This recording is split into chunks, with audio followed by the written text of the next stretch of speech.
Vamos a empezar. Me dan señales de que ya, como no cabe nadie más, pues vamos a empezar, aunque faltan todavía 3 minutos. Bueno, pues buenas tardes y hoy el tema, como ven, es sobre las drogas enteógenas. Para definir, las drogas son sustancias que, introducidas en el organismo vivo, son capaces de modificar o alterar una o varias funciones de este organismo. Y enteógenas son aquellas drogas que permiten acceso a una segunda realidad, algo que definiré un poco más tarde. La palabra enteógena fue acuñada por el profesor de filología clásica de la Universidad de Boston, Carl Ruck, hace ya mucho tiempo. Él trabajó con Gordon Wasson, al que conoceremos también posteriormente. Y enteógena, desde el punto de vista etimológico, proviene del griego. Desde el punto de vista etimológico significa Dios generado dentro de nosotros. Dentro, theos, Dios, y generado. Así que Dios generado dentro de nosotros. Y por tanto, drogas enteógenas son ciertas drogas que son capaces de provocar en los individuos que las ingieren la sensación de estar poseídos por la divinidad. Desde que el hombre está sobre el planeta, siempre ha estado en relación con las plantas, no solo como fuente de alimentos, como es lógico, sino también porque algunas plantas les permitían entrar en contacto con otro mundo, lo que yo llamo segunda realidad, en la que podían hablar con antepasados fallecidos y con toda clase de seres sobrenaturales.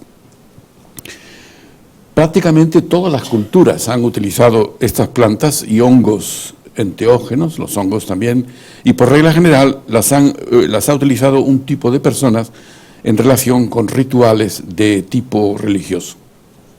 Por ejemplo, el chamán. El chamán está considerado como el primer sacerdote, aunque yo no estoy de acuerdo, por una razón. Porque sacerdote es una persona de una religión, así lo entendemos nosotros, y religión significa religare con una divinidad. El sacerdote, el chamán no es su función el entrar en contacto con un dios o con dioses, sino, como vamos a ver, es otra cosa. Por ejemplo, el historiador de las religiones rumano, que escribió en París mucho tiempo, creo que murió también en París, Mircea Eliade, decía que el chamán, tiene un libro dedicado al chamán, es un especialista en el éxtasis. Vamos a ver esto por qué no funciona bien. Pues no sé por qué. Porque resbala, sí, perdón. Aquí tenemos la figura de un chamán que está tocando el tambor, porque a través de la percusión rítmica del tambor el chamán puede entrar en éxtasis. Hay muchas técnicas para entrar en éxtasis. Así que Mircea Eliade, repito, el historiador de las religiones, considera al chamán el especialista en la técnica del éxtasis.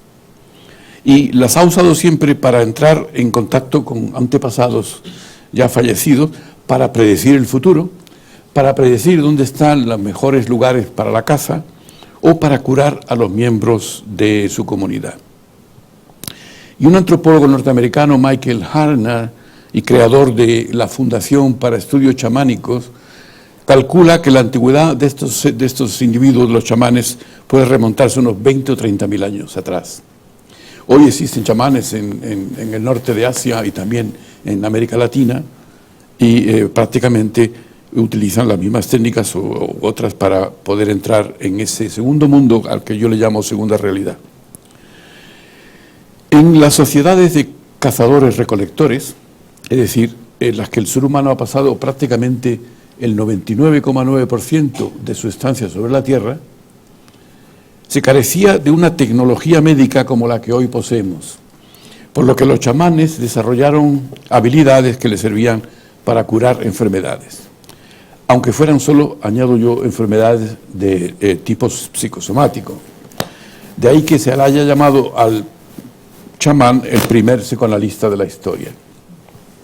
Es evidente que los chamanes son incapaces de curar fracturas de huesos o el cáncer, pero sí de conferir a sus pacientes o miembros de la comunidad la fe y la ayuda necesaria para movilizar movilizar toda la resistencia del organismo frente a la enfermedad, es decir, aumentar las resistencias inmunológicas a la enfermedad.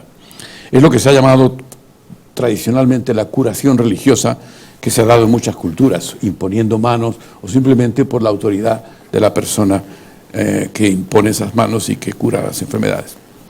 El chamán es una figura que aparece, como he dicho, en muchos pueblos y culturas separados geográficamente. Y por esa razón, presuntamente se les consideran una figura universal. Se da en culturas separadas que no han tenido contacto entre ellos. Es decir, que cuando se suelen observar estas características universales, siempre surge la sospecha de que se trata de particularidades inherentes al ser humano. El chamán hace de intermediario entre las dos realidades: la realidad cotidiana, la vigilia normal, y la que se puede llamar una realidad espiritual o trascendente, también se la ha llamado religiosa, divina, luminosa, etc., y que consiste en experiencias producidas por la actividad de estructuras de nuestro cerebro, como veremos.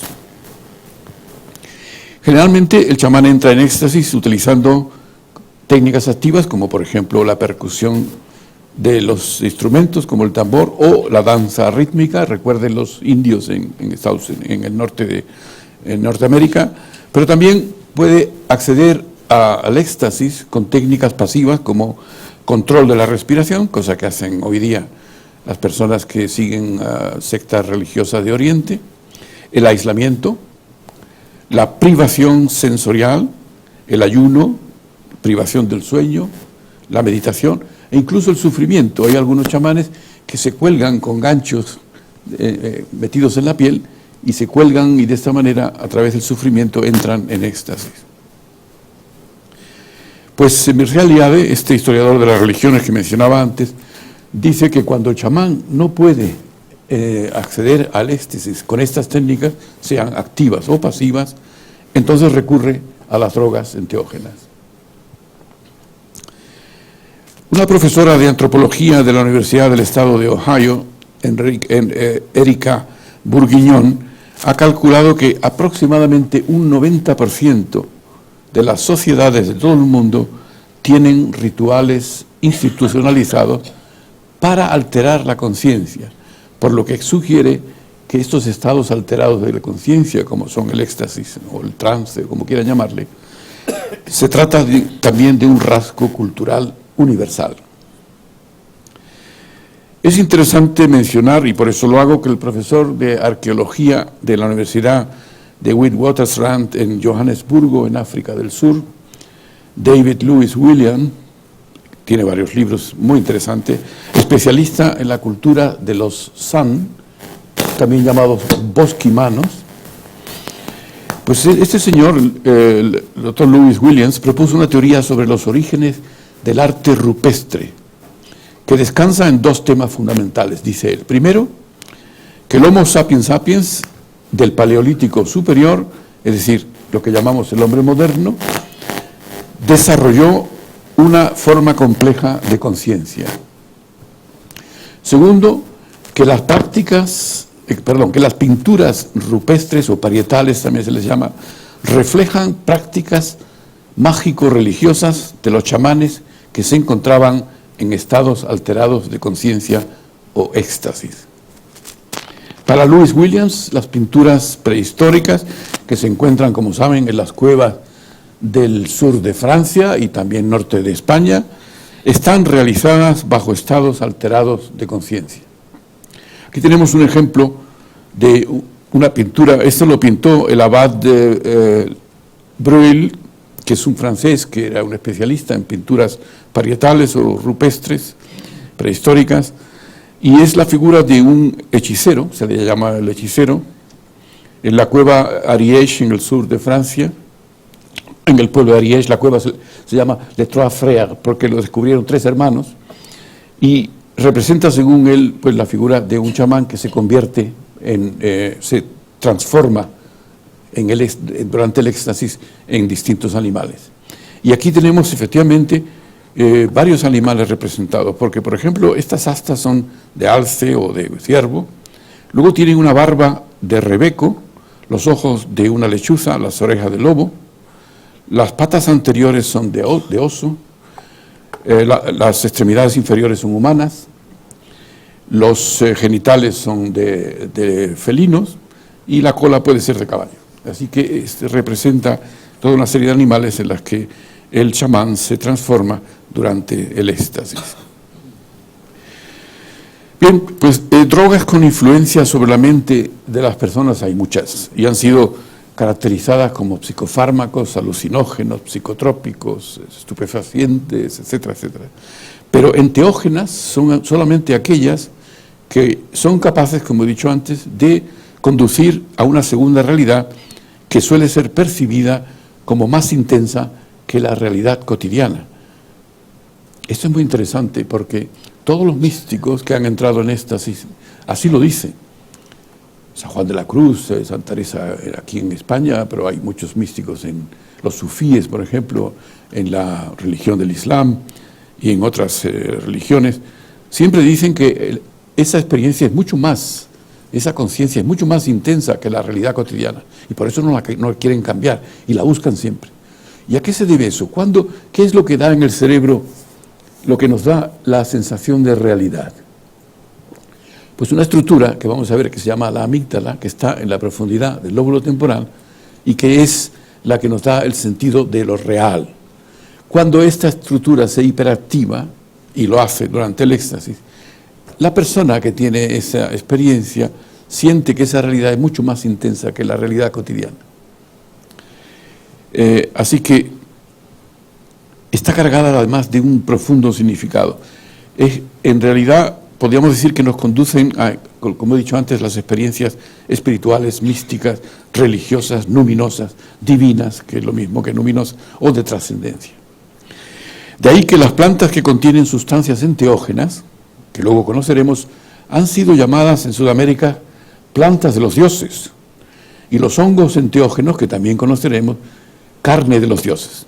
Por ejemplo, en la civilización azteca le llamaban carne de los dioses, a unos hongos que vamos a conocer. Hay una gran multitud de sustancias enteógenas, de las que solamente vamos a hablar de las más importantes. Pero antes voy a referirme a la historia de estas drogas. El consumo de este tipo de drogas no se reduce a la especie humana. Muchos animales también las consumen. Y la lista de animales que lo hacen es interminable, desde moscas, abejas, hasta mamíferos como el elefante, los mandriles, el chimpancé. En fin, tanto un escritor italiano, Giorgio Samorini, que ha escrito este libro, que está en castellano, como ven, Animales que se drogan, refiere todo este tipo de animales que ahí está representando una cabra comiendo unas bayas y que permite que se coloquen como puede ser cualquier drogadicto. Pues no solamente Giorgio Samorini, sino también un americano, ese señor que se llama Ronald Siegel, escrito también este libro, Intoxication, o Intoxicación, en donde informan de este hecho, es decir, que muchos animales se drogan, con drogas enteógenas, por cierto. Lo que no sabemos naturalmente es el efecto que tienen en la mente de los animales, ya que como no poseen el lenguaje, por lo menos el lenguaje hablado, no se pueden comunicar con nosotros. Aunque es de suponer que aquellos animales que poseen un cerebro parecido al nuestro, también pueden experimentar sensaciones, si no iguales, al menos parecidas a las que experimentan los seres humanos. Los renos en Siberia, por ejemplo, buscan este hongo, muy conocido, porque es el hongo que se representa en todos los cuentos. Es la Amanita muscaria, el hongo matamoscas, el hongo del diablo, Fliegenpilz en Alemania, en fin, tiene muchos nombres, también la falsa oronja en castellano. Y los renos la buscan para ingerirla, los renos. Y estos hongos crecen bajo bayas, pinos negros, abetos y abedules, en realidad bajo coníferas. Como digo, son consumidos por los renos y los chamanes de los pueblos siberianos probablemente copiaron a los renos y los ingerían para entrar en éxtasis. En el Canadá no son los renos, pero sí los caribúes los que hacen esto. Ingieren estas falsas oronjas o hongo matamoscas, que son letales en grandes cantidades, pero son alucinógenas o enteógenas en cantidades no letales. En los Vedas, son escrituras sagradas de la India, se refiere el hecho de que la orina de aquellas personas que ingerían estos hongos era bebida por los sacerdotes. ¿Por qué? Porque al pasar por el organismo, la acción de las sustancias activas aumentaba su efecto, de manera que la orina de estos señores era mucho más pura que la ingesta de estos hongos.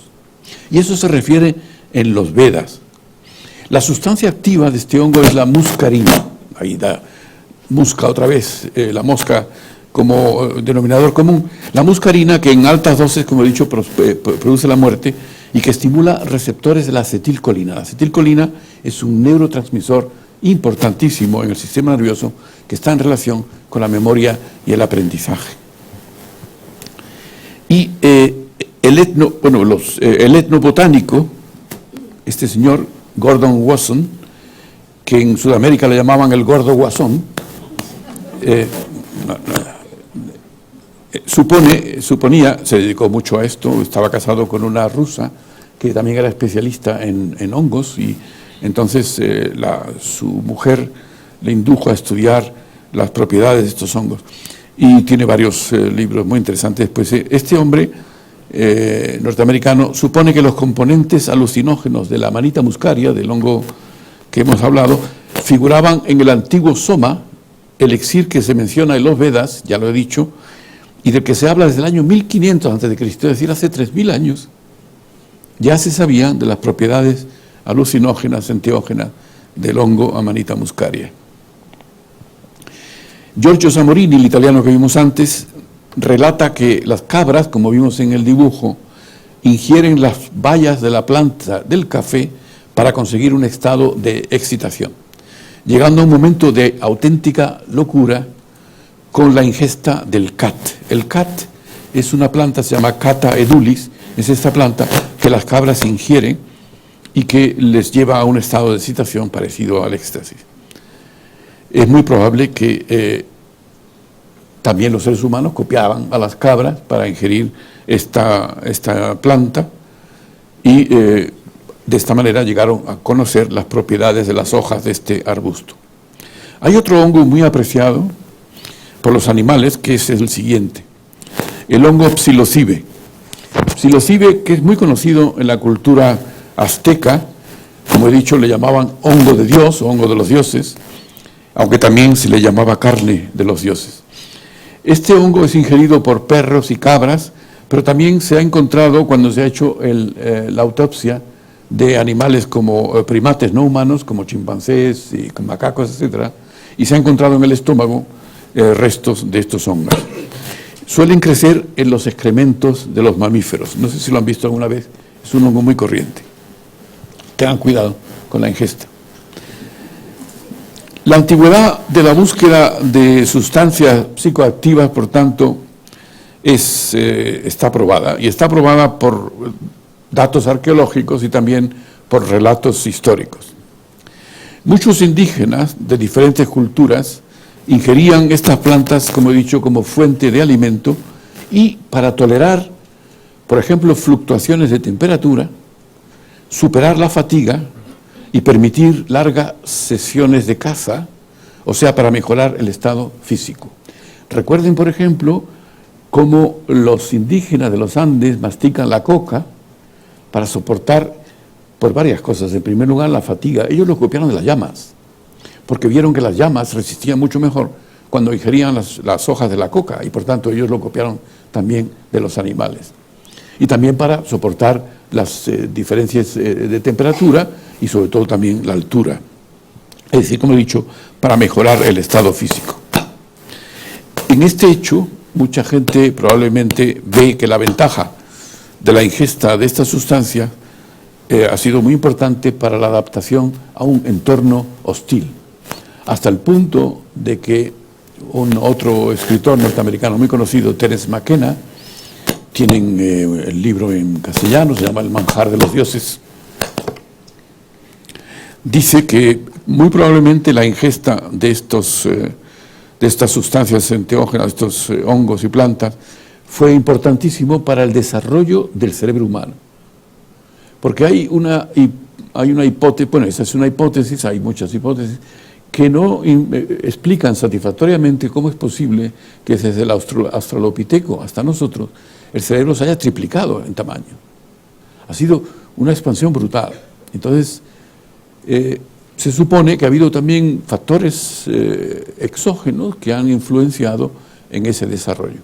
Y si tienen en cuenta que, por ejemplo, estas sustancias son capaces de producir un aumento de la agudeza visual, un aumento de la resistencia, como he dicho, a un entorno hostil, etc., pues es muy probable, y es la hipótesis de Terence McKenna, de que hayan jugado un papel muy importante en el desarrollo del cerebro humano. Hay otra planta que es la planta del cáñamo, que conocerán, o por lo menos habrán oído hablar de ella, que yo no sé dónde hay que apretar para que aumente la... No es ahí. Ah, sí, aquí. Bueno, esta planta sí la conocen porque es muy conocida, es decir, es la marihuana. Y esta planta se usa, según los relatos históricos, desde el año 2737 a.C., y se menciona por el emperador chino Shen Neng en esa época. Y un derivado del cáñamo, la marihuana, ya era conocida por los asirios hace 8 siglos, y por los escitas 5 siglos antes de Cristo, respectivamente. Sobre los escitas, que es un pueblo nómada del Asia Central, escribe el historiador griego Heródoto lo siguiente: cuando los escitas han tomado algunas semillas de este cáñamo, se deslizan bajo la tela de una tienda, de una especie de sauna, y ponen las semillas en piedras al rojo vivo. Estas semillas producen un humo, ellos lo aspiran y su vapor no puede mejorarse mediante ningún baño de vapor griego. Los escitas transportados por el vapor se ponen a chillar y alterarse, etcétera, en éxtasis. Es decir, ya Heródoto sabía, hace 6 siglos antes de Cristo, hace 26 siglos pues, que los escitas, como he dicho antes, 5 siglos antes de Cristo, ya utilizaban las semillas del cáñamo para entrar en éxtasis. Otro alucinógeno o enteógeno es la nuez de areca o betel, que se mastica o se masca junto con la hoja de la palma de areca, que tiene propiedades estimulantes, y se sabe que ya era utilizada hace unos 13.000 años en la isla de Timor, en el archipiélago malayo, y hace unos 11.000 años en Tailandia. Plantas que contienen nicotina fueron usadas también por los aborígenes de Australia, no se sabe hace cuánto tiempo. Es imposible datar desde cuándo utilizan los aborígenes de Australia la nicotina. Y el arbusto conocido como cata, flor del paraíso, de hoja perenne que se masca, que ya lo hemos visto anteriormente, es una droga muy similar a la anfetamina, muy parecida desde el punto de vista de su estructura química. Y se ha utilizado tradicionalmente en países como Yemen, Somalia y Etiopía desde hace muchísimo tiempo. Y como he dicho antes, la cocaína que utilizan los indígenas en los Andes, la utilizan, que se sepa, hace unos 7.000 años de antigüedad. Hay un río en la región siberiana de Chucota, se llama el río Pectimel, en donde se han encontrado petroglifos, es decir, pinturas sobre roca, que datan probablemente de hace unos 3.000 años, y que representan mujeres con coronas de hongos, como ven. Aquí la ven también, aquí también, con coronas de hongos. Y probablemente que se emplean en un ritual de danza. Y el etnomicólogo Robert Gordon Wasson, el que vimos anteriormente, opinaba que el árbol del bien y del mal de la Biblia era un árbol que cobijaba la Amanita muscaria, también llamada hongo matamosca, como he dicho, o falsa oronja, cuyo fruto Dios no quería que comiesen Adán y Eva. Bueno, es una hipótesis. Desde luego, a mí me parece una hipótesis muy atrevida, pero también es cierto que no es el único que dice eso. Y tenemos aquí un ejemplo de un fresco del siglo XIII de la iglesia Plaincourt en Francia, que representa a Adán y Eva, este sería Adán y este es Eva, ante un árbol en forma de hongo y en forma del hongo de la Amanita muscaria. Luego, no es el único Gordon Wasson el que hipotetiza que el árbol, el del Edén, sea posiblemente un árbol que albergaba la Amanita muscaria.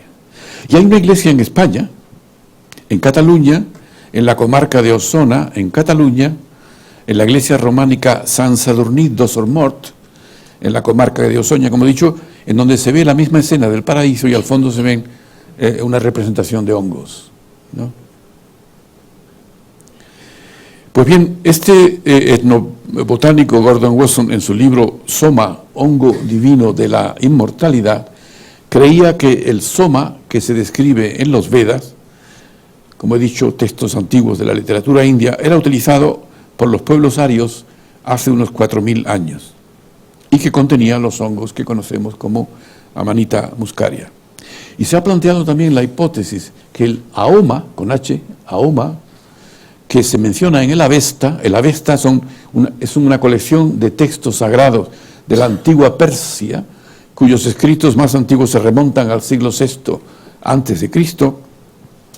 El Aoma es similar o idéntico al Soma védico.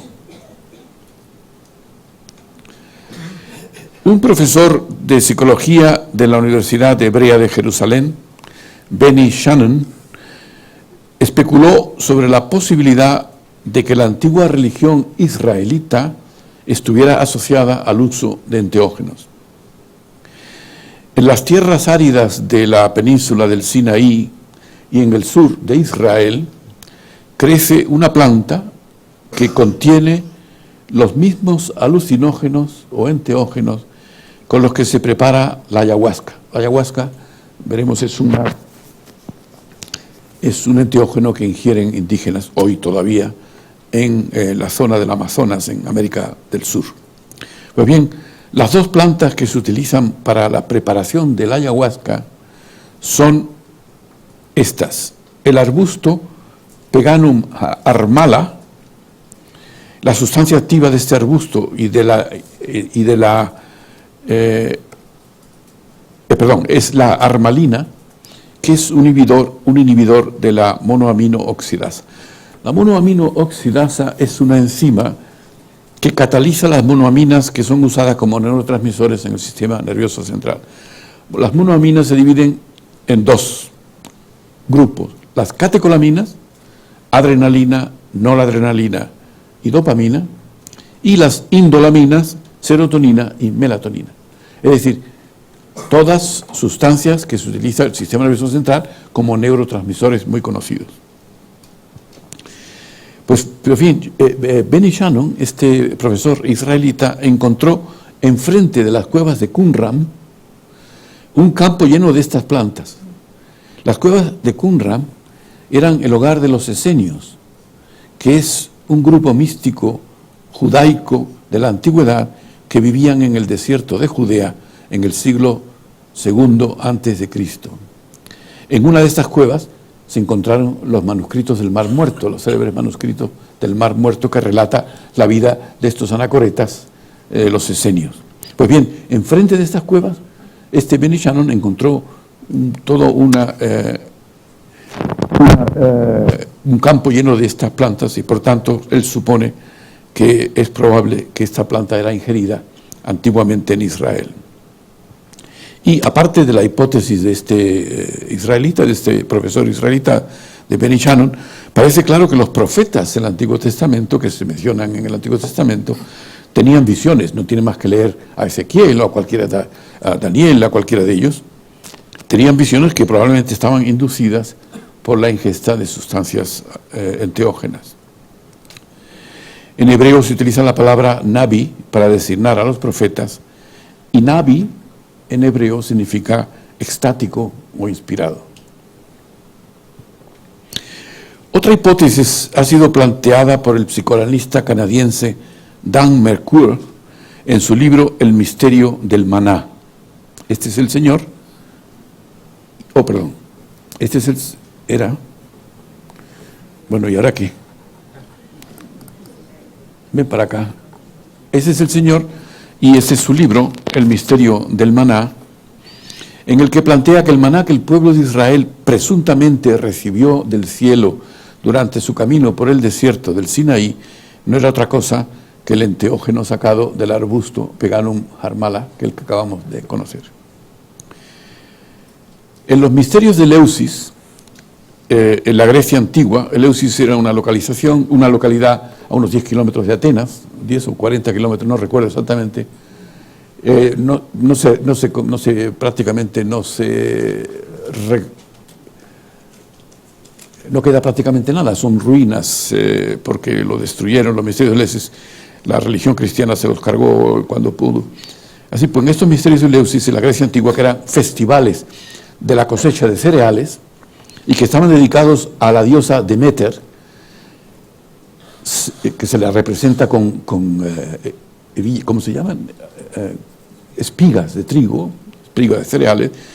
Pues en estos misterios de Eleusis, que muchos antiguos griegos, creo que han estado, Platón y Sócrates, etc., se utilizaba una bebida, el quiqueón, que se supone contenía el cornezuelo del centeno, ahora veremos qué es un hongo parásito del centeno, pero también del trigo y de muchos otros cereales. Es como ven aquí, esta cosa negra que ven aquí es el parásito, es un hongo parásito de las espigas de trigo, y este parásito contiene sustancias enteógenas. Y se utilizaba, como digo, en el quiqueón, que es la bebida que bebían los iniciados a los misterios de Eleusis. Le añadían también cebada, menta y agua.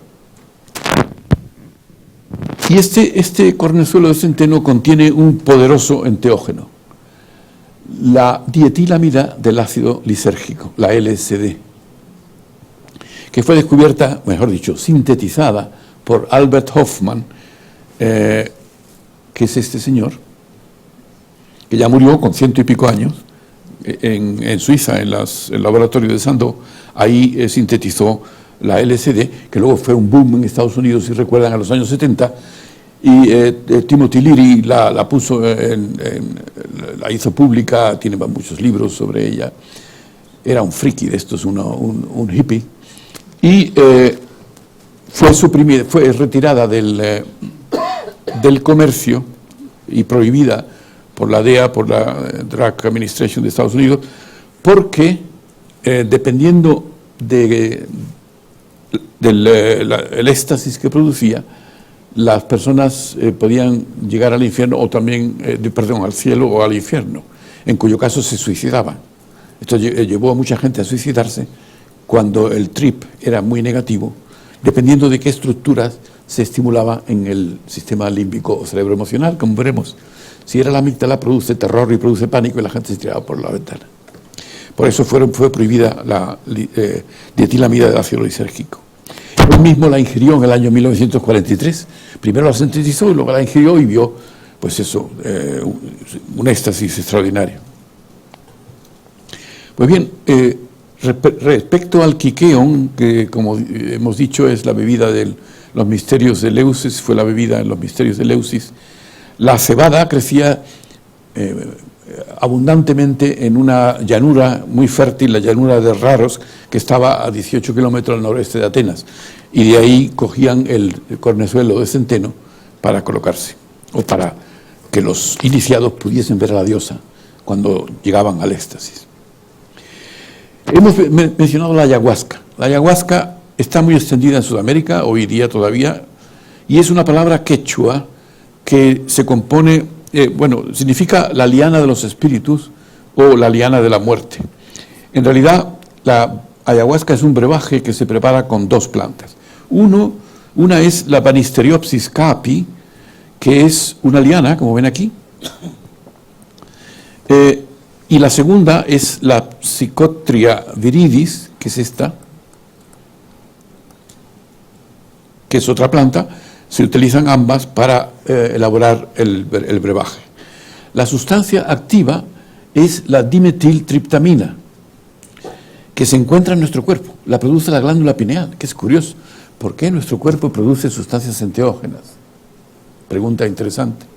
¿Por qué nuestro cuerpo produce endorfinas, que también son drogas? Y que permiten, bueno, ya mencionamos el otro día que las endorfinas, que son sustancias parecidas a la endorfina, pero producidas endógenamente, de ahí su nombre, son sustancias analgésicas que permiten a atletas y de alto rendimiento, o a los que corren el maratón, de llegar a buen término en lo que pretenden, sin que se interrumpa su actividad por los dolores terribles musculares que tiene que producir esa actividad exhaustiva. Así que la endorfina la produce el sistema nervioso central siempre que hay un estrés.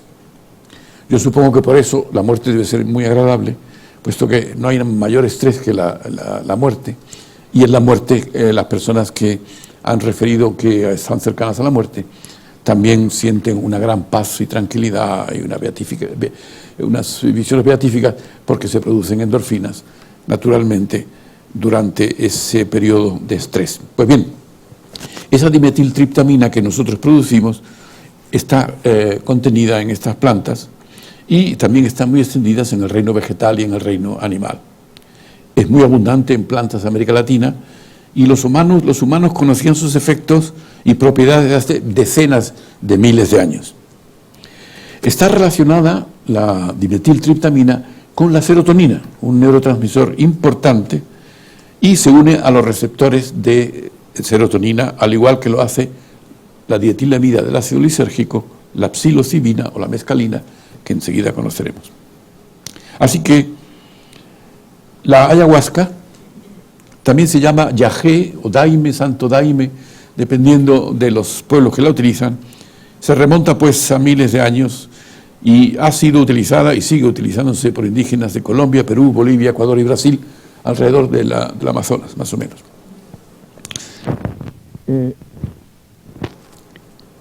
Cuando nos preguntamos por qué la dimetiltriptamina se produce en el ser humano por la glándula pineal, algunos autores han respondido que quizá produzca enfermedades mentales, naturalmente en grandes cantidades, habida cuenta que los efectos de esta droga se parecen a los producidos por la psicosis.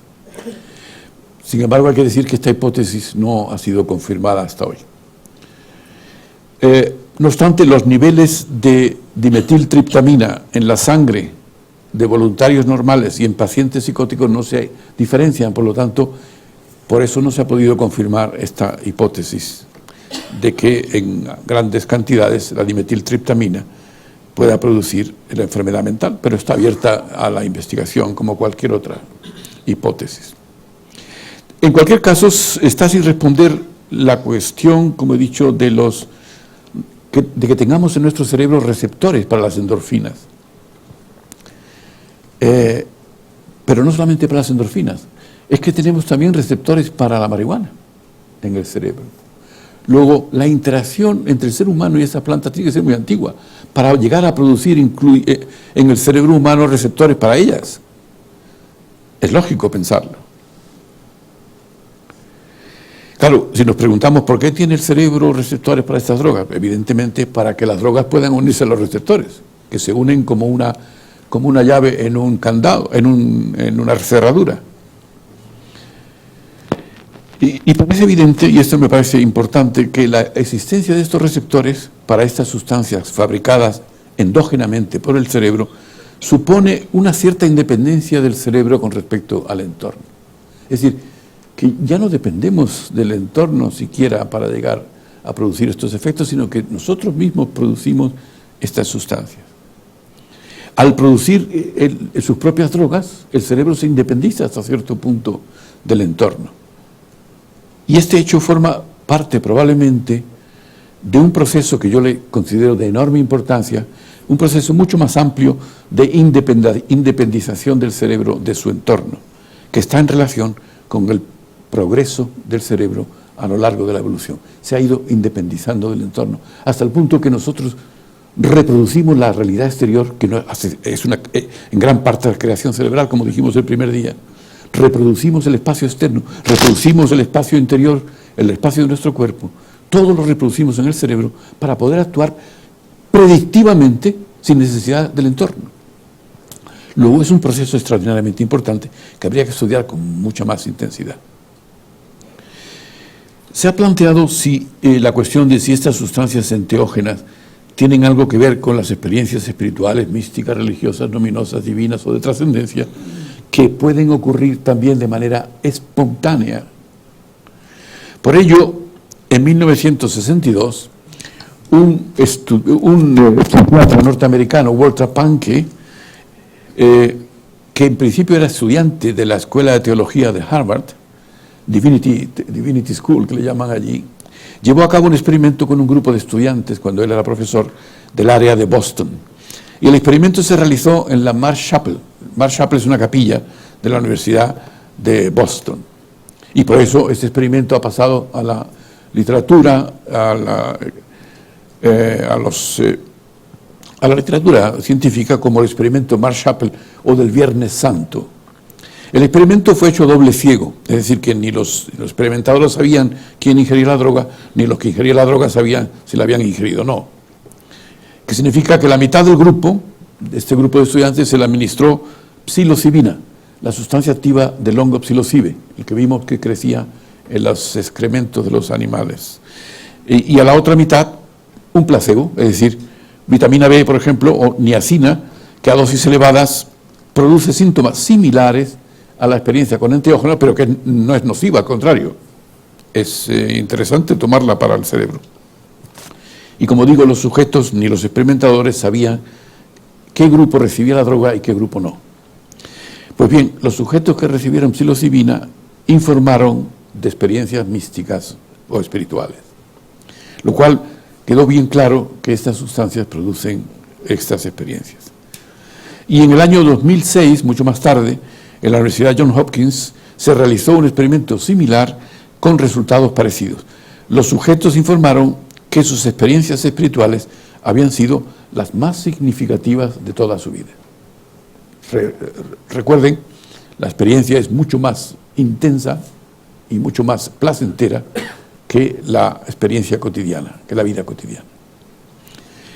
Algunos autores niegan la posibilidad de que los efectos de las sustancias enteógenas puedan compararse con lo que ocurre en los éxtasis místicos y experiencias religiosas. Dicen, esto es una cosa, las experiencias místicas religiosas es otra. Generalmente estas personas son naturalmente creyentes porque piensan que las experiencias místicas proceden de la divinidad directamente y no de sustancias externas. Pero una gran autoridad del misticismo, el filósofo inglés Walter Terence Stace, S-T-A-C-E, Stace, que es este señor,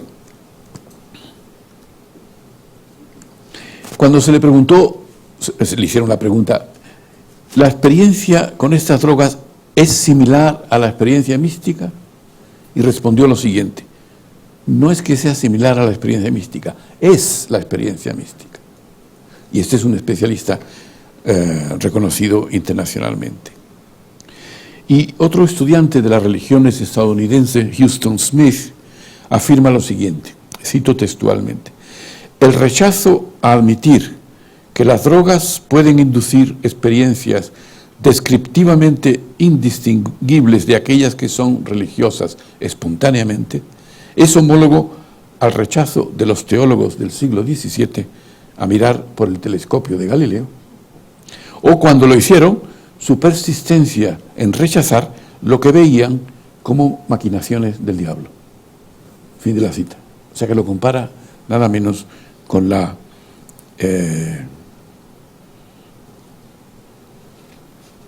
con lo que los teólogos del siglo XVII decían cuando Galileo presentaba sus teorías. Hay un novelista británico que ya lo he mencionado en alguna ocasión, que es Aldous Huxley.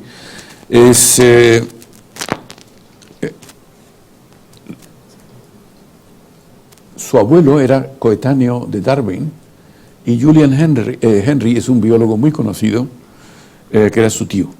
Pues bien, este señor, que está aquí, tiene una obra que se llama Las puertas de la percepción. Si lo quieren ver juntos, yo la retiro y así lo ven a los dos juntos. Las puertas de la percepción. Ahí describe Aldous Huxley por primera vez la ingesta de mescalina. Mescalina es la sustancia activa de un hongo que es el peyote. Este hongo. Yo lo probé en México y no me hizo ningún efecto, probablemente porque no lo había hecho mal, no lo sé. El caso es que hay que cocerlo y hay que hacer muchas cosas. En fin, que la sustancia era la mescalina y el título de su obra, Las puertas de la percepción, lo nombró así porque hay un poeta inglés que es William Blake, que es ese señor, William Blake, que es un místico y un poeta británico, que tiene una obra que se llama Las bodas del cielo y del infierno. Y él, en este libro, en esta poesía, La boda del cielo y el infierno, había dicho, si las puertas de la percepción se limpiasen, cada cosa aparecería al hombre como es, infinita. Y entonces Huxley copió ese título para su obra, Las puertas de la percepción. Pues bien, las visiones de Huxley fueron de carácter estético, veía flores de muchos colores, etcétera, y profundamente sacramental. Y tengo entendido que en una ocasión iba gritando por su casa, soy Dios, yo soy Dios, ¿no?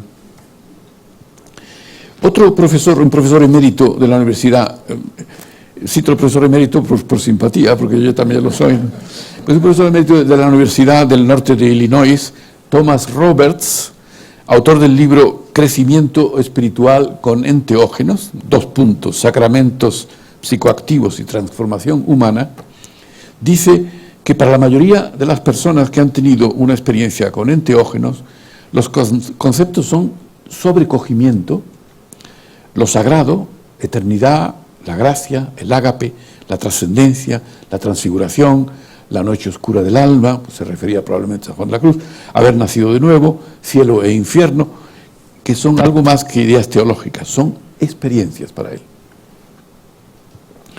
Hay autores que consideran que la búsqueda de la trascendencia es uno de los instintos más firmemente arraigados en la naturaleza humana. Un historiador de las religiones, francés, Philippe de Felice, un nombre italiano, por cierto, Philippe de Felice escribió este libro, está en castellano, Venenos sagrados, embriaguez divina, publicado mucho antes de los estudios sobre enteógenos, en los años 40 creo, que establece una clara relación entre las drogas enteógenas y la religión. Estudiando diversas culturas, de Felice llega a la conclusión que el uso de sustancias enteógenas ha sido central en todas las religiones, que esas sustancias y las plantas de las que se extraen las sustancias activas han sido consideradas divinas y que su uso caracteriza al instinto humano más básico, la búsqueda de la trascendencia, la búsqueda de esa segunda realidad. Este uso de sustancias enteógenas estaría quizá en la raíz de todas las religiones. Yo no sé, desde luego, si esto es cierto. Lo que sí es cierto es que la experiencia de éxtasis seguramente estuvo en el comienzo de todas las religiones, porque la han tenido todos los fundadores de las religiones que conocemos.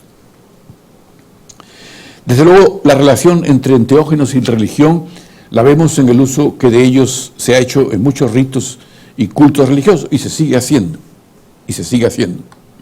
Por ejemplo, la mescalina que hemos visto del cactus peyote se ha utilizado a lo largo de la historia por varias culturas precolombinas. Según los arqueólogos, su uso se remonta al menos hace unos 3.000 años. Y cuando llegaron a América los conquistadores españoles, estas sustancias eran utilizadas por los indios chichimecas y toltecas.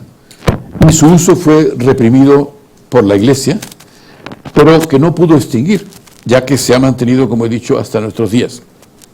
Hoy lo usan los indios huicholes, los tamaulipas y los coras en rituales religiosos. En Real de 14, que es una región del norte de México, todavía bajan los indios de las montañas, los huicholes, y celebran el rito de la ingesta del peyote. ¿Cuál sería el Real de 14? Hay cantidades ingentes de peyotes por el suelo, ¿no?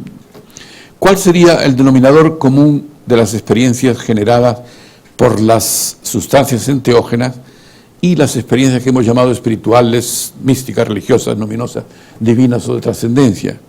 Pues sin duda la activación extrema, la hiperactivación o hiperactividad de estructuras que pertenecen al sistema límbico o cerebro emocional y que se localizan sobre todo en la profundidad del lóbulo temporal.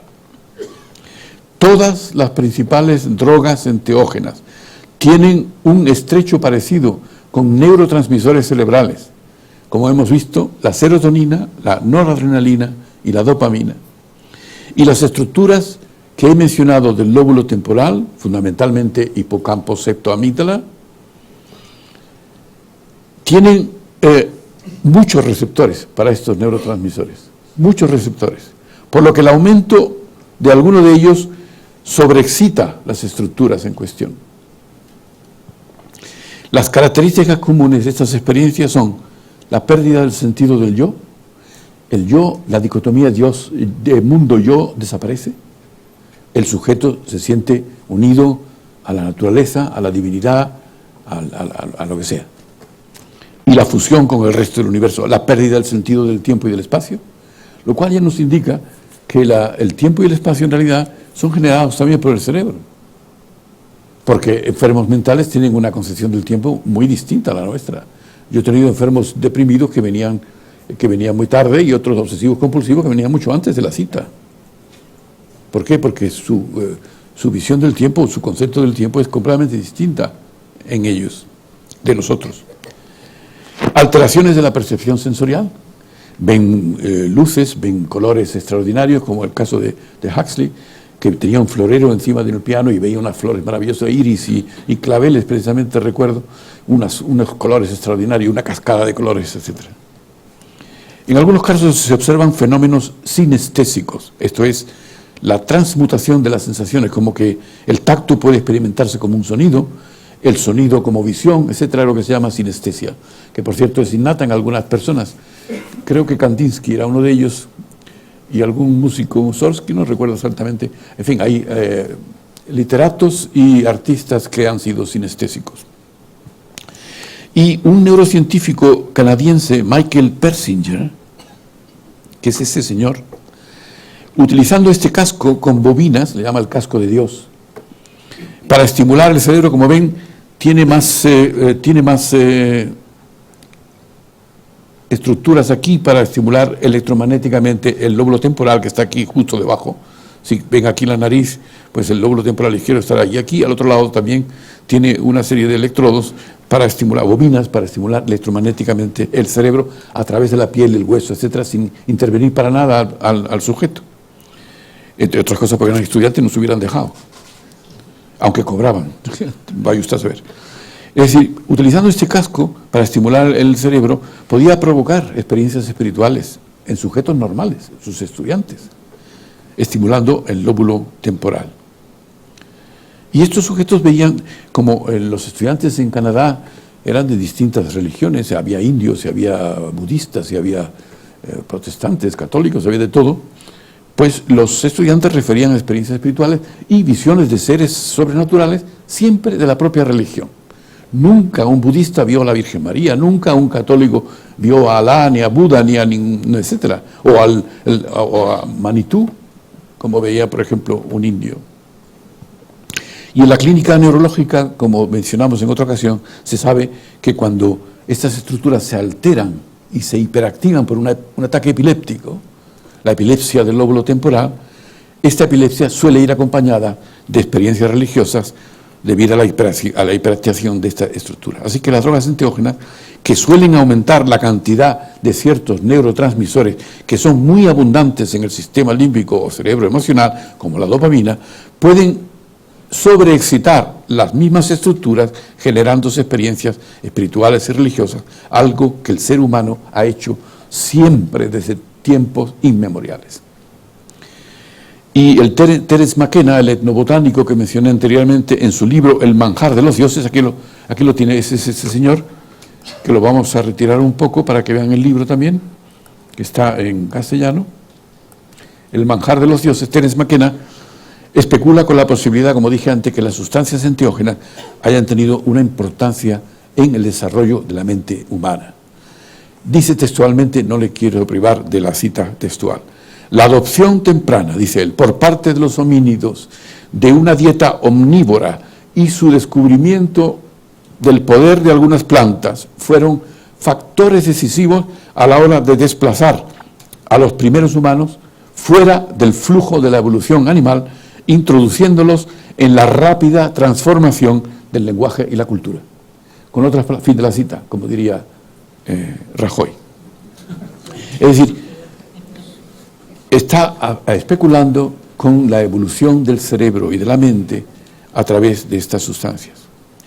Así que, y repito, enfrentado al clásico problema, que lo dice aquí claramente, de cómo fue posible que en unos 3 millones de años, el tamaño del cerebro se triplicara en los homínidos, McKenna argumenta lo siguiente, cito: mi argumento es que la mutación producida por componentes psicoactivos en la dieta humana temprana influyó directamente en la rápida reorganización de las capacidades de procesamiento de la información del cerebro.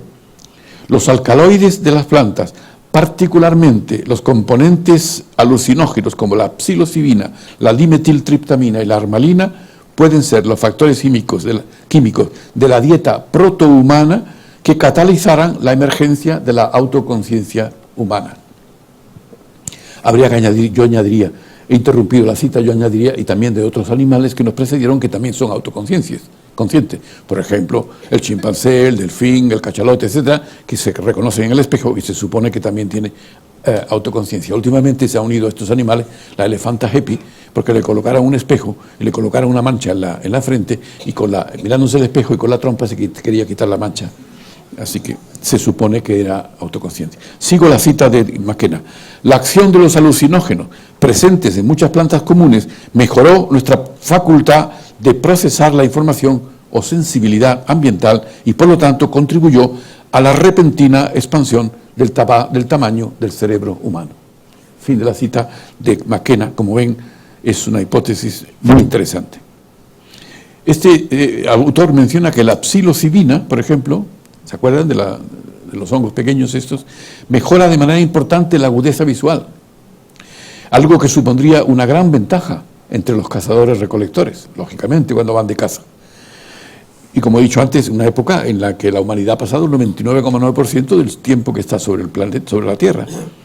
La psilocibina produce además un aumento de la estimulación sexual, lo que haría aumentar las posibilidades de reproducción. Así que no solamente el aumento de la visualidad, sino encima aumentar las posibilidades de reproducción. Y finalmente la psilocibina estimula la capacidad del cerebro en la formación del lenguaje. Así que prácticamente lo tiene todo. 2 científicos del departamento, y estoy terminando, aumentando de su paciencia, 2 científicos del Departamento de Antropología de la Universidad de Auckland, en Nueva Zelanda, han afirmado que los humanos han compartido una relación coevolutiva con las sustancias enteógenas durante millones de años, lo que se muestra en la afinidad química de los alcaloides activos de las plantas con los neurotransmisores del cerebro de los mamíferos, como he dicho antes. Estos autores también analizan la relación entre plantas enteógenas y las capacidades cognitivas humanas que indicarían beneficios selectivos. Las plantas que contienen sustancias químicas parecidas a los neurotransmisores esenciales para el funcionamiento cerebral, como serotonina, noradrenalina, acetilcolina y dopamina, suplirían los déficits de estas sustancias en la dieta normal. En resumen, la hipótesis que planteamos es que el origen de la espiritualidad en el ser humano habría que buscarlo en los estados alterados de conciencia, entre los que se encuentran el éxtasis o trance que hemos dicho, que estos estados alterados de conciencia pueden alcanzarse de manera espontánea, como indica la historia, utilizando ciertas técnicas o ingiriendo sustancias alucinógenas o enteógenas. Que desde tiempos inmemoriales la humanidad ha buscado probablemente siempre trascender la realidad cotidiana desde que experimentó estos estados por vez primera, y esta búsqueda no fue nunca interrumpida, siendo un rasgo probablemente universal, ya que se ha dado en todos los tiempos y en todas las culturas.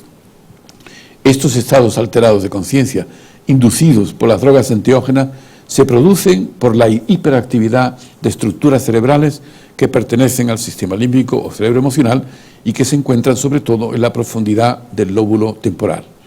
Es muy probable que sobre esta espiritualidad se hayan construido las religiones tradicionales, ya que todos los fundadores de religiones han experimentado estos estados alterados de conciencia. Y muchas gracias por su atención.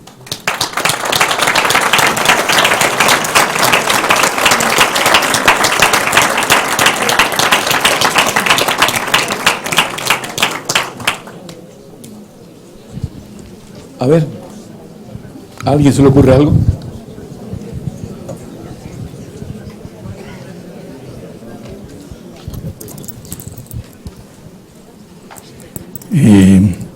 Gracias por la exposición, interesante, pero me ha extrañado un poco, o bastante, relacionar a los grandes fundadores, los que han tenido experiencias místicas. Ya yo estoy en general en las religiones, vamos a decir, más extendidas y antiguas, como es el hinduismo, el budismo, taoísmo, no digamos ya la visión cristiana, la tradición cristiana. Que sepa yo, lo que he leído, los cursos que he hecho, nunca han hecho mención que los fundadores, Buda, Teoquín, etc., no digamos ya los místicos cristianos, el maestro Eckhart, San Juan de la Cruz, que ha mencionado, Santa Teresa, hayan grandes indios, hindúes, místicos, Nisargadatta, recientemente que ha fallecido, Ramana Maharshi, nunca he oído que ellos hayan utilizado sustancias enteogénicas, como usted ha presentado. Entonces,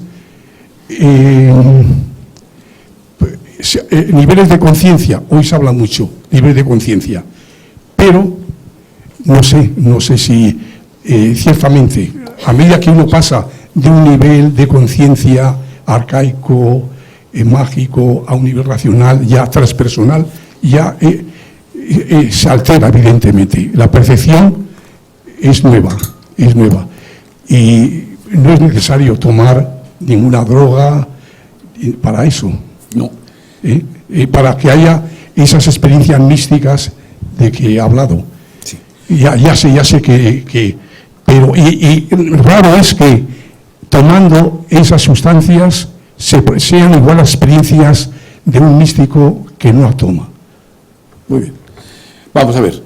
En primer lugar, yo no he dicho que haya que tomarlas, y desde luego no se lo aconsejo por una razón muy sencilla, porque las drogas duras, que hoy se llaman drogas duras, tienen efectos deletéreos sobre el sistema nervioso. Luego, mucho cuidado con eso, en primer lugar. Eso que vaya por delante. Segundo, yo no he dicho que las experiencias se produzcan solamente por la ingesta de esas drogas, sino que se producen de manera espontánea, he dicho, de manera espontánea, y se producen también por otras causas. Cuando me refiero, por ejemplo, a los fundadores de religiones, porque fíjese, vamos a analizar la figura de Cristo, por ejemplo. Cristo se va al desierto, igual que San Antonio Abad, se va al desierto y tiene alucinaciones. Se le aparece el diablo y le tienta 3 veces además. ¿Y por qué se va al desierto? Porque en el desierto, procura una privación sensorial, que es una de las causas más importantes que los chamanes saben para producir el éxtasis, que es la privación sensorial. Y en el desierto muchos anacoretas y muchos santos se han aislado precisamente para tener esas experiencias. Primer caso. Segundo caso, Buda. Buda se coloca bajo un árbol y dice que no se mueve hasta que se quede iluminado. Efectivamente, hasta que no llega la iluminación, a través de la meditación, él no se mueve de ese árbol. Y efectivamente llega a la iluminación. ¿Qué significa eso de iluminación en el lenguaje oriental? Éxtasis, trance, llámale como quiera. Es la experiencia mística. Joseph Smith, fundador de las religiones de los mormones en Estados Unidos, ve de pronto una luz intensa, que es un típico síntoma, una luz intensa, cae al suelo, ¿no?, etcétera, y tiene una experiencia mística y funda la religión de los mormones, ¿no? Y así puedo seguir todo lo que quiera. Mahoma, por ejemplo, se va a una cueva, aislamiento sensorial, es donde iban los chamanes a pintar, a las cuevas, que hay que reptar durante metros y metros, y una oscuridad absoluta con una lámpara de aceite para poder pintar esas figuras. Ahí tienen el éxtasis en la cueva, según dice Lewis Williams, que he referido anteriormente. Es decir, Santa Teresa, por ejemplo. Santa Teresa se supone que tuvo una epilepsia del lóbulo temporal. ¿Por qué? No solamente el lóbulo temporal, generalizada incluso, porque ella dice en su autobiografía: estuve 3 o 4 días en coma y cuando me desperté tenía la lengua mordida, hecha pedazos de mordida. Bueno, dígame usted, ¿quién se muerde la lengua voluntariamente? O en un sueño. En un sueño nadie se muerde la lengua. La lengua se la muerde cuando hay convulsiones, como ocurren en la epilepsia. Entonces, y así podíamos seguir con Santa Teresa de Lisieux. Hay un trabajo de 2 americanos, que ahora mismo lo tengo, Saving, me parece que es uno de ellos, en donde hay una lista interminable de personas que se consideran místicas y que han tenido esas experiencias. Los derviches girófagos, por ejemplo, vamos a hablar de los sufíes o de otras religiones. Los derviches girófagos, ¿qué es lo que hacen? Entrar en éxtasis girando, estimulando el sistema vestibular. Dan vueltas y vueltas y vueltas hasta que entran en éxtasis. Y ellos lo dicen, que han entrado en éxtasis. Y de vuelta otra vez con lo que he dicho anteriormente, al filósofo Walter Stace le preguntan: ¿esas experiencias son iguales o son similares? Dice: no es que sean similares, son exactamente iguales. Son experiencias místicas, las experiencias provocadas. Y no solamente pueden ser espontáneas, sino que se pueden alcanzar a través de técnicas activas y técnicas pasivas. ¿Cuáles? En mi libro la conexión divina explico cuáles son los mecanismos fisiológicos para producir ese éxtasis. Se pueden llegar por dos sitios distintos, igual que uno sube la montaña por 2 sitios diferentes, se puede llegar al éxtasis con experiencias de tipo pasivo o de tipo activo, ¿no? La una estimula el sistema parasimpático, que es el sistema que utilizamos para recuperarnos durante la noche, para hacer la digestión, etc. La otra por el sistema simpático, que es el de la energía, ¿cómo se dice? La proliferación de energía para los músculos, etc., para la actividad. Ambos sistemas, danzas o pasividad, meditación, etc., reposo, aislamiento, llegan al mismo sitio. Y cuando se produce una situación hiperactivación de uno de los sistemas, de pronto ambos se activan y entonces aparece la experiencia mística. Esa es la hipótesis que hoy día se maneja. Excitación de cualquiera de esos sistemas, que son 2 componentes del sistema parasimpático y simpático, el sistema autonómico, que se llama, el que regula las vísceras, por un sistema o por el otro. Cuando llegan a excitarse máximamente, de pronto se activan ambos y entonces aparece la experiencia mística.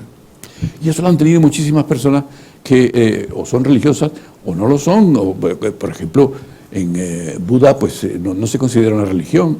Nietzsche decía que era una fisiología del alma, una fisiología de la psique. ¿Por qué? Pues porque no es una religión, no tiene dioses. Entonces no es religión en el sentido de religare, como dije el otro día. Luego, evidentemente toda esta gente, o de manera espontánea, o utilizando ciertas técnicas, han llegado a esa experiencia. Por eso digo que los fundadores de las religiones todos han tenido esa experiencia. Yo no sé si todos, tampoco los he revisado todos, pero los ejemplos que he mencionado son clarísimos. Por cierto, una experiencia espontánea. Por ejemplo, una persona que tiene de pronto un shock emocional porque se le ha muerto una persona muy querida y de pronto tiene una experiencia mística. Se ha referido también en la literatura. Porque el aumento emocional lo que hace es estimular de nuevo las estructuras del lóbulo temporal que acabo de describir. ¿Sí? Gracias. Por favor, yo quería preguntar si el chocolate tiene propiedades enteógenas. Sí, no, el chocolate tiene serotonina. Así que en cantidades grandes a lo mejor sí, pruébelo y así. El problema es la diabetes, ¿comprende? El azúcar en sangre, imagínense. Tenga cuidado con eso. Porque hay drogas que curan una cosa y producen una lesión en otro lado. Así que mucho cuidado con lo que se ingiere.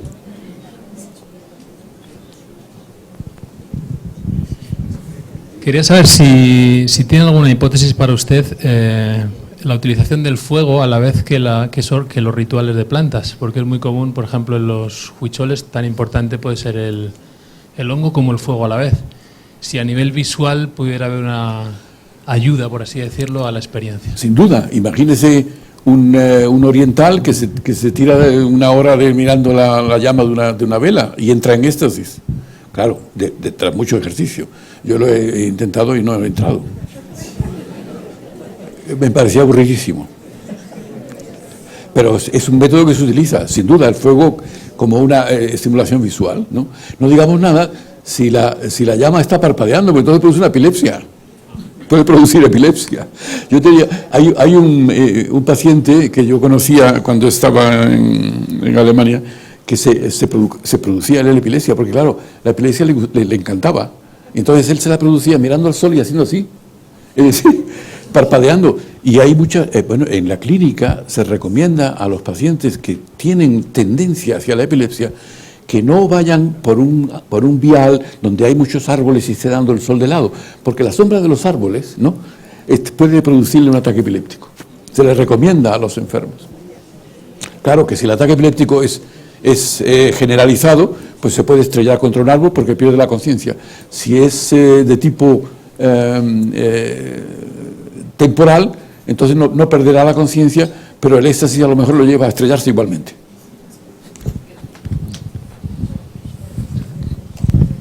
¿Qué hay? A ver. Bueno, decías que no te hizo efecto el peyote. ¿Cómo? ¿El peyote? Que no te había hecho efecto. No, efectivamente.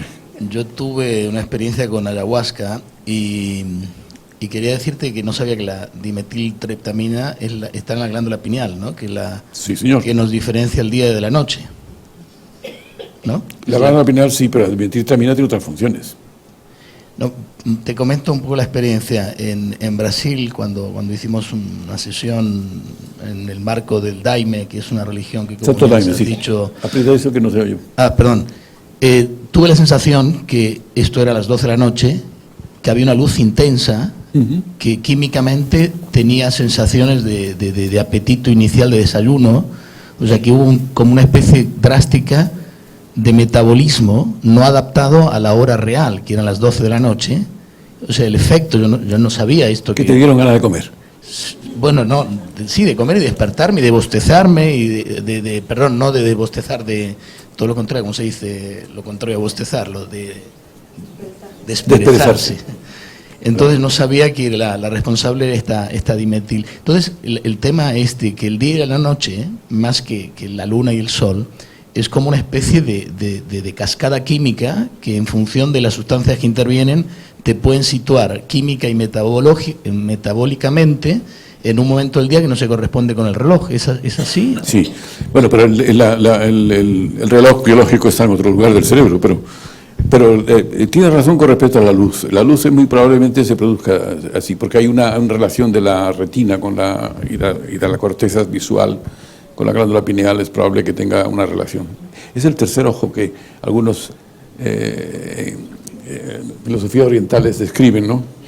Es más, en algunos animales tienen abierta la calota, también un hueco, para que la luz entre directamente en la glándula pineal.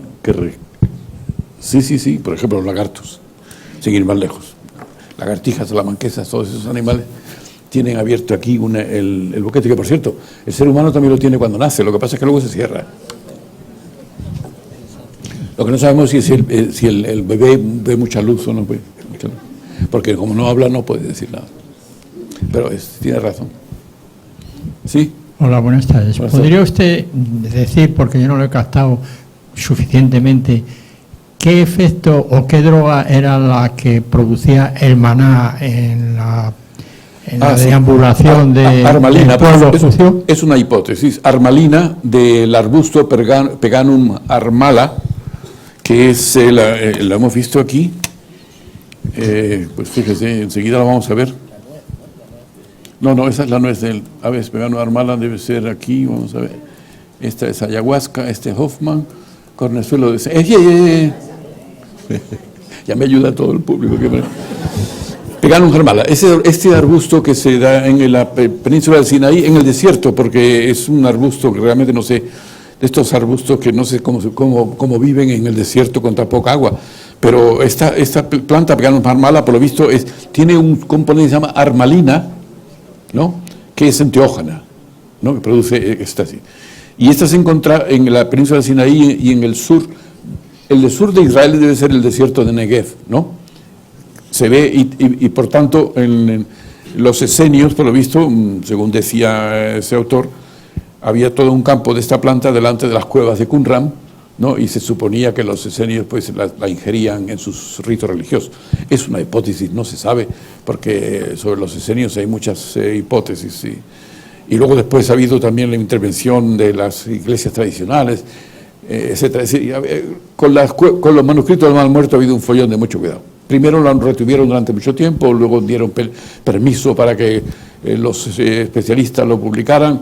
Unos especialistas de una religión, otros que no eran de religiosos, tenían interpretaciones contradictorias, pero la hipótesis de este señor es que esto se encuentra delante de las cuevas de Qumran, en el sur de Israel, y que por tanto es posible que lo utilizasen para ritos religiosos. A eso me refería. ¿Sí? Supongo que es especialmente difícil saber hasta qué punto han influido estas plantas y estos hongos en el desarrollo del cerebro humano, porque en los millones de años que el ser humano ha llegado al Homo sapiens sapiens, también han evolucionado estas plantas y por lo tanto no estamos hablando de las mismas que conocemos hoy, sino de sus abuelos o sus tatarabuelos. Sí, es cierto, pero estas plantas han interaccionado, han coevolucionado con los mamíferos, porque los mamíferos las ingieren. Y no solamente los mamíferos, sino animales más inferiores, desde las moscas, abejas, etc. Es decir, que esa coevolución entre las plantas y el organismo vivo es muy antigua, es antiquísima. Las moscas, por ejemplo, van a la manita muscaria, se colocan y luego caen como muertas al suelo. Por eso se llama matamoscas, el hongo matamosca. Se caen al suelo, pero se supone que tienen un éxtasis, ¿no? Y luego cuando se despiertan vuelven otra vez a la planta. Y las abejas, les pasa igual, las abejas se drogan con alcohol, ¿no? Que por cierto, dicho sea de paso, es un poco de hipocresía social el hecho de que muchas plantas estén absolutamente prohibidas y sin embargo el alcohol y el tabaco no lo esté. Bueno, ahora está el tabaco cada vez más prohibido, pero el alcohol no, que causa unos estragos muy superiores a estas plantas. Y sin embargo, por ejemplo, pues la LSD pues fue reprimida y todas estas plantas están prohibidas por la administración de drogas de Estados Unidos. Pero eso es un poco de hipocresía social, ¿no? Porque el alcohol es nefasto, ¿no? Sobre todo los jóvenes, aquí en España. Así que esa coevolución es muy antigua, sin duda ninguna, sí. Pero hay una hipótesis también. Fíjese, el ser humano, desde que está sobre la Tierra hace 150.000 o 200.000 años, ha estado prácticamente unos 150.000 años sin desarrollo cultural. Y de pronto, hace unos 50 o 40.000 años, hay una explosión cultural, en donde se crea la religión y el arte, y muy probablemente el lenguaje, como dicen algunos. Y se sospecha que ha habido una mutación hace 50.000 años, que es la que origina el lenguaje. Y unido al lenguaje, pues el arte, etcétera, etcétera, el homo symbolicus, que podríamos decir. O sea que durante 150 años ha estado prácticamente sin producir ninguna, y sin embargo no teníamos ni idea de que hubiese habido ninguna mutación. Por eso se sospecha que ha habido una mutación hace 50.000 años. Pero es una hipótesis, nadie lo sabe. Gracias. Sí. ¿Cómo se explica que cuando se pierde una persona muy querida, de noche a mí me llamaba exactamente igual que cuando estaba viva? Exactamente igual, y se lo he oído a más personas. Claro, porque lo tiene en la memoria. La memoria no ha desaparecido. En la memoria no desaparece prácticamente nada. Prácticamente. Es que me despertaba, ¿eh? Sí, bueno, puede ser tan intensa. Es que vamos a ver. La memoria es una facultad que está ligada a estructuras del cerebro emocional. Luego, por tanto, y eso explica por qué cuando tenemos un evento emocional intenso, se graba en la memoria, aunque no se repita ninguna sola vez, más que una sola vez. Yo pongo siempre el ejemplo del chaval que está en la escuela y se enamora de la maestra. Entonces, si la maestra un día le dice algo, para él ha sido ya una experiencia que no se le olvida jamás y la retiene hasta el final de su vida. ¿Por qué? Pues porque mientras mayor sea la carga emocional, mejor se graba el contenido en la memoria. Luego, por tanto, ¿era su hermana, ha dicho? Mi marido. O su marido. Me imagino que su memoria estará llena de su marido. Pero ahora no me llama, entonces sí. Los primeros años sí. Bueno, entonces es que poco a poco se va diluyendo la memoria. La memoria se va ocupando con otras memorias y las otras quedan un poco atrasadas, por así decirlo. Y yo no he buscado ningún otro, ¿eh? Bueno, yo en eso ya no me meto, ¿eh?